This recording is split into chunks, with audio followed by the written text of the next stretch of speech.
अस्सलाम वालेकुम। मेरा नाम है लुकमान और आज इंट्रोडक्शन टू इलेक्ट्रॉनिक्स का लेक्चर नंबर 13 है। इस लेक्चर में हम रजिस्टर्स को आपस में कनेक्ट करने के कितने तरीके होते हैं इस चीज़ की स्टडी करेंगे। यानी बेसिकली आज हमने इस चीज़ को पढ़ना है कि कितनी टाइप्स के रजिस्टिव सर्किट्स होते हैं। बेसिक से शुरू करेंगे और एडवांस लेवल तक जाएंगे। जैसा कि आप जानते हैं कि हम पिछले कुछ लेक्चर से रजिस्टर्स पे बात करते आ रहे हैं। तो जैसे लेक्चर नंबर 11 में हमने रजिस्टर को समझा था कि रजिस्टर क्या होता है या रजिस्टर कितनी इकसाम के होते हैं, और फिर ये पढ़ा था कि रजिस्टर्स के प्रोज और कॉन्स क्या हैं, एक दूसरे पे हर किस्म के प्रोज और कॉन्स क्या हैं। उसके अलावा फिर लेक्चर नंबर 12 में हमने ये पढ़ा था कि रजिस्टर्स को देख के उसकी रेजिस्टेंस वैल्यू को कैसे डिकोड कर सकते हैं। यानी कि उसमें हमने ये समझा कि कलर स्कीम को, कलर कोड को हम कैसे डिकोड कर सकते हैं। उसके बाद अल्फ़ान्यूमेरिक कोड को डिकोड करना सीखा था। और यानी इस रजिस्टर्स की आइडेंटिफिकेशन पे जो है वो पूरा एक लेक्चर नंबर 12 में हमने बात की थी। अगर अभी तक आपने लेक्चर नंबर 12 नहीं देखा तो ऊपर लिंक आ रहा है, उस पर क्लिक करके आप देख सकते हैं। खैर, आज का लेक्चर शुरू करते हैं। बेसिक से हम शुरू करेंगे, बेसिक रजिस्टिव सर्किट से हम शुरू करेंगे और एडवांस लेवल के रजिस्टिव सर्किट तक जो है वो अपना लेक्चर कंटिन्यू करेंगे। तो एक मैं बेसिक सा रजिस्टिव सर्किट यहाँ पे आपके सामने ड्रा कर देता हूँ, जिसमें हम एक वोल्टेज सोर्स ले लेते हैं जिसे मैं कह देता हूँ जी V, ठीक है जी। और एक रेजिस्टेंस ले लेते हैं, ठीक है, और इन दोनों को आपस में कनेक्ट कर देते हैं। अब अगर गौर करें तो ये एक बेसिक रेजिस्टिव सर्किट है जिसमें कि एक रेजिस्टेंस लगी हुई है, एक वोल्टेज सोर्स है, ठीक है। अब वोल्टेज सोर्स की वजह से, वोल्टेज सोर्स जो पोटेंशियल डिफरेंस क्रिएट कर रहा है, इस पोटेंशियल डिफरेंस की वजह से इस क्लोज्ड सर्किट में कुछ ना कुछ करंट भी बहेगा, जिसे कि I से रिप्रेजेंट किया जाता है। और जैसा कि हम जानते हैं कि V जो है वोल्टेज के बढ़ाने से, किसी भी सर्किट में वोल्टेज को इंक्रीज़ करने से करंट भी इंक्रीज़ होता है। यानी कि voltage is directly proportional to the current I, voltage is directly proportional to the current. यानी जितना वोल्टेज हम बढ़ाएंगे उतना उस सर्किट में करंट भी बढ़ेगा। इसी तरह अगर हम दूसरी तरफ देखें रेजिस्टेंस के रिलेटेड, तो जितनी हम किसी सर्किट में रेजिस्टेंस बढ़ाएंगे, जितनी हम किसी सर्किट में रेजिस्टेंस को इंक्रीज़ करेंगे उतनी करंट डिक्रीज़ होगी, ठीक है। यानी इन दो टर्म्स का आपस में कुछ रिलेशनशिप कुछ इस तरह से बनता है कि R is inversely related to the current. यानी एक टर्म को बढ़ाने से दूसरी चीज़ जो है वो कम होगी, या एक चीज़ को कम करने से दूसरी चीज़ बढ़ेगी। यानी अगर हम रेजिस्टेंस को कम करेंगे तो करंट जो है वो इंक्रीज़ होगी उस सर्किट में। अब फिर हमें इस चीज़ का भी पता है कि इस रिलेशनशिप से मैंने पिछले लेक्चर्स में इस चीज़ को एक्सप्लेन किया है। तो इस रिलेशनशिप से हम ये जानते हैं कि हमने एक एक इक्वेशन ड्राइव की थी कि V is equal to the IR, ठीक है जी। अब इस लेक्चर में हम ओवरऑल जो है वो रेजिस्टेंस के ऊपर बात कर रहे होंगे। यानी किसी भी रेजिस्टिव सर्किट की टोटल रेजिस्टेंस कितनी होगी, इस चीज़ को हम स्टडी कर रहे होंगे, ठीक है। मुख्तलिफ़ किस्म के रेजिस्टिव सर्किट की टोटल ओवरऑल रेजिस्टेंस क्या होगी, इस चीज़ को स्टडी करेंगे। अभी मैंने आपके सामने बेसिक सा रेजिस्टिव सर्किट ड्रा किया जिसमें कि एक रेजिस्टेंस है। तो अभी हम इसकी टोटल रेजिस्टेंस फाइंड करेंगे एक बेसिक सी इक्वेशन से, जो कि जिसे ओहम्स लॉ भी कहा जाता है। ओहम्स लॉ के ऊपर एक डिटेल लेक्चर है, वो आप इस पे क्लिक करके देख सकते हैं। खैर, अब हमने इस सर्किट की जो टोटल रेजिस्टेंस फाइंड करनी है, टोटल रेजिस्टेंस क्या होगी इस इक्वेशन की मदद से हम फाइंड कर सकते हैं। R is equal to the V over I. ठीक है, इस सर्किट की टोटल रेजिस्टेंस किसके बराबर होगी? वोल्टेज ओवर करंट के। हमने बेसिक से सर्किट को एनालाइज कर लिया है, इसके रिलेटेड हम प्रॉब्लम्स को भी सॉल्व कर सकते हैं, लेकिन मैं इसी सर्किट को मज़ीद आगे लेके चलता हूँ दूसरी टाइप की तरफ। ठीक है जी, लेट्स सपोज मैं इसी रेजिस्टिव सर्किट में अभी एक रजिस्टर है, तो मैं इसमें एक और रजिस्टर का इजाफा कर लेता हूँ इसी पाथवे में। ठीक है, लेट्स सपोज अब हमारे पास सर्किट कुछ इस तरह से है कि इसी पाथवे में अब मैंने दो रजिस्टर्स जो हैं वो ऐड कर दिए हैं। इस रजिस्टर को R1 का नाम दे देते हैं, इस रजिस्टर को R2 का, और इसी तरह ये आ गई जी हमारी वोल्टेज सोर्स जिसे मैं V से रिप्रेजेंट कर देता हूँ। और ऑफ कोर्स इसमें इसके पाथवेज में से कुछ करंट बहेगा इस वोल्टेज सोर्स की वजह से। अब अगर आप गौर करो तो इस सर्किट की निस्बत इस सर्किट में कुछ चेंजिंग आई है। वो चेंजिंग क्या है मैं आपको बताता हूँ। इस सर्किट में एक रजिस्टर था, एक रेजिस्टेंस थी, तो इस एक रेजिस्टेंस की वजह से अपोजिशन फोर्स भी एक रेजिस्टेंस जितनी थी।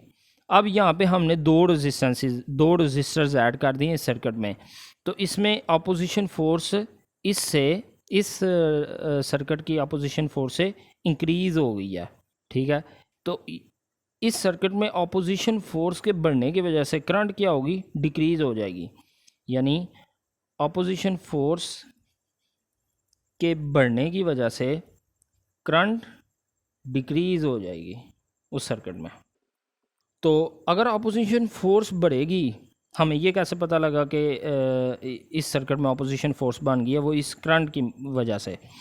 करंट अगर हम एनालाइज करेंगे कि जी सर्किट में करंट डिक्रीज़ हो गई है, तो इसका मतलब है कि सर्किट में अपोजिशन फोर्स इंक्रीज़ हो गई है।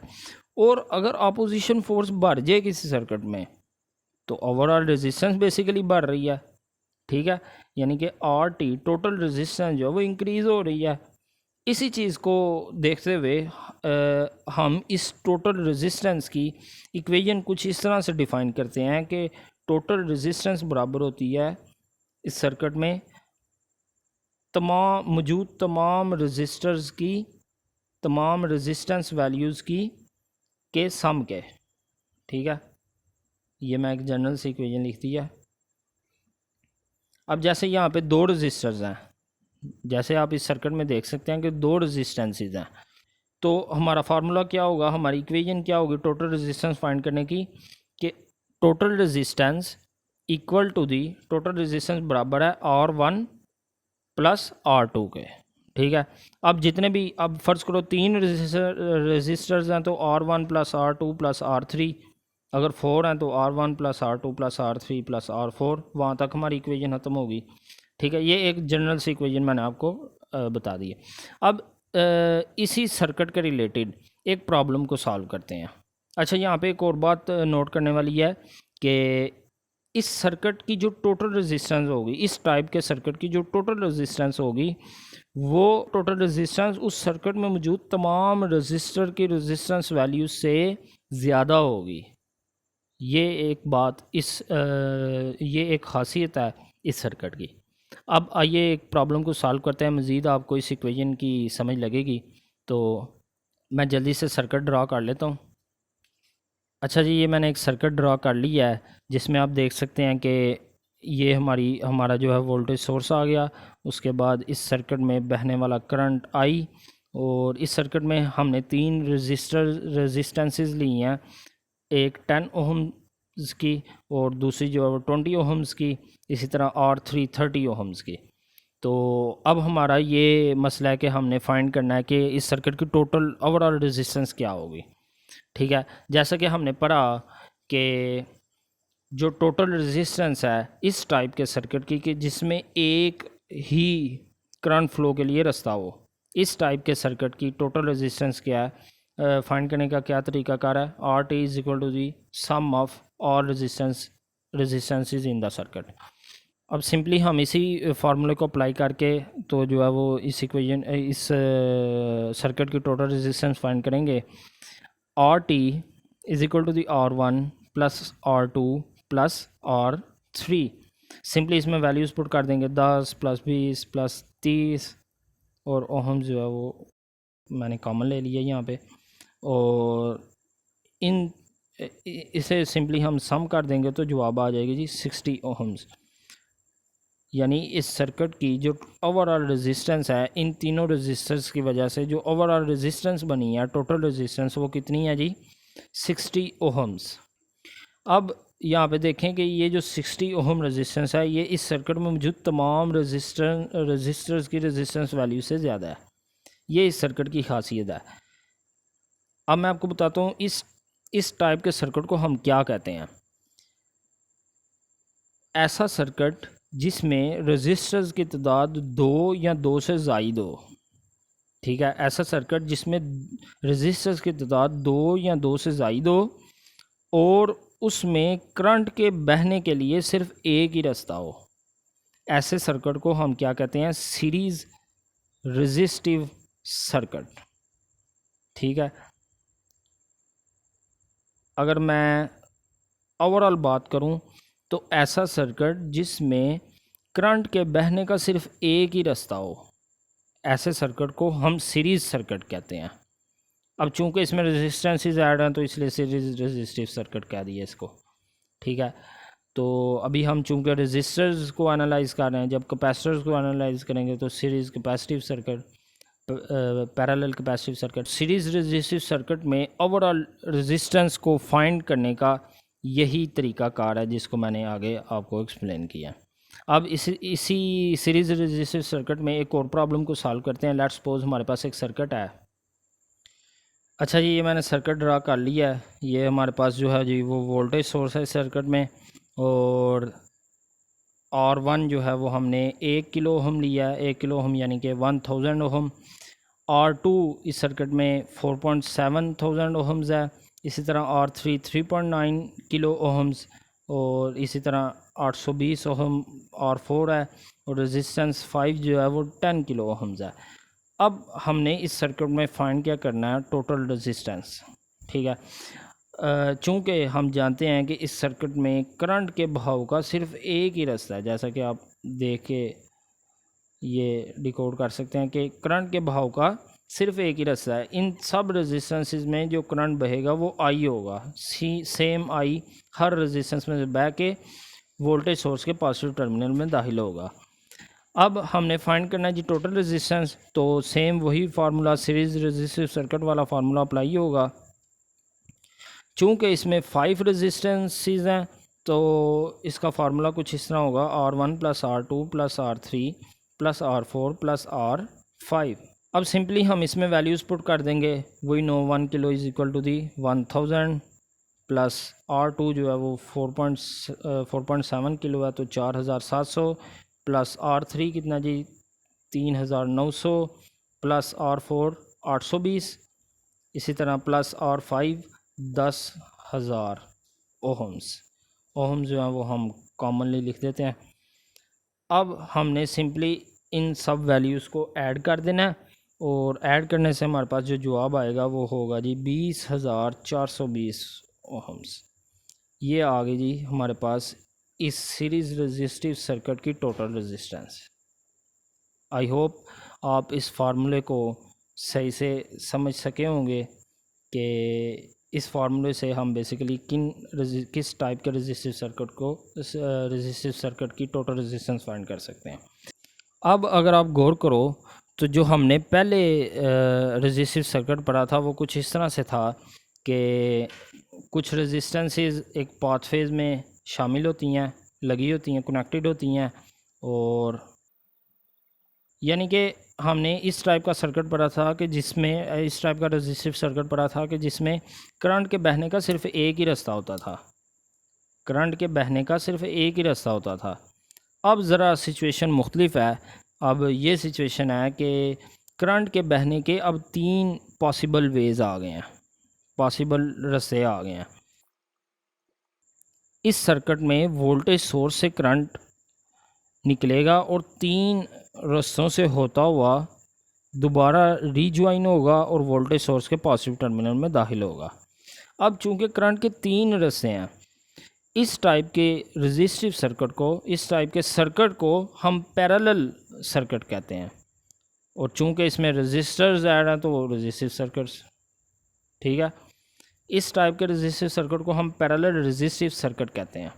और इस पैरेलल रेजिस्टिव सर्किट में उस रेजिस्टिव सर्किट की टोटल रेजिस्टेंस फाइंड करने का ये तरीकाकार है कि 1/RT इज इक्वल टू दी, यानी कि टोटल रेजिस्टेंस का रेसिप्रोकल इक्वल होता है 1/R1 के plus 1/R2 plus 1/R3 plus so on plus 1/Rn, ठीक है। इस इक्वेशन को हम यूज़ करके पैरेलल रेजिस्टिव सर्किट की टोटल रेजिस्टेंस फाइंड कर सकते हैं।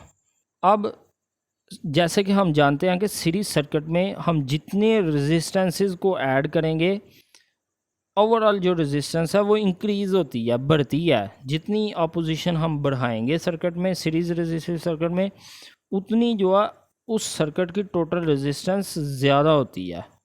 उस सीरीज रेजिस्टिव सर्किट की मैं बात करूँ। इसके उल्ट होता है पैरेलल रेजिस्टिव सर्किट में, यानी पैरेलल रेजिस्टिव सर्किट में हम जितने रेजिस्टर्स को ऐड करेंगे पैरेलली, उतनी टोटल रेजिस्टेंस उस सर्किट की कम होगी, डिक्रीज़ होगी। ये एक छोटा सा डिफरेंस है सीरीज रेजिस्टिव सर्किट में और पैरेलल रेजिस्टिव सर्किट में। इस सर्किट में जो टोटल रेजिस्टेंस हमें मिलेगी वो इस सर्किट में मौजूद तमाम रेजिस्टर्स की रेजिस्टेंस वैल्यू से कम होगी।